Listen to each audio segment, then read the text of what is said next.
শুভ দুপুরে শুভেচ্ছা জানিয়ে চলুন ঝটপট দেখিয়ে ফেলি আজকের অফিস বাবুর থালি আমি কি কি পদ দিয়ে সাজিয়েছি।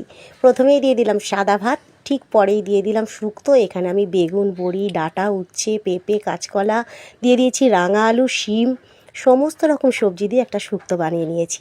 অফিসবাবুর কিন্তু ভীষণ পছন্দের। তারপরে দিয়ে দিলাম পটল ভাজা আর অফিসবাবুর সেই পছন্দের বেগুন ভাজা। এটাও কিন্তু বাটি ভরে দিয়ে দিলাম অফিসবাবুর থালিতে।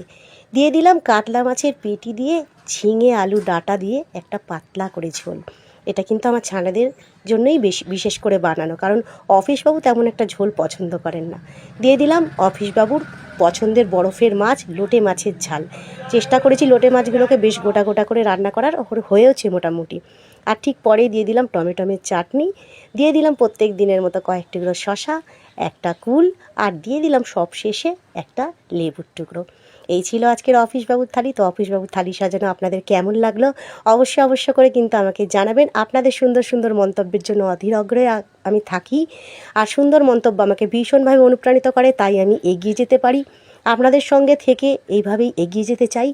আপনারাও সঙ্গে থাকুন, একে অপরের সঙ্গে থেকে এগিয়ে চলুন, এই কামনা করে আজকের মতো আমি বিদায় চেয়ে নেবো। আবার দেখা হবে কালকে ঠিক এই সময় অফিসবাবুর থালি নিয়ে। ততক্ষণ কিন্তু সবাই খুব ভালো থাকুন। গুরুজনদের অনেক অনেক প্রণাম, শ্রদ্ধা, ভক্তি থাকলো আমার তরফ থেকে, আর রইল অনেক অনেক শুভকামনা।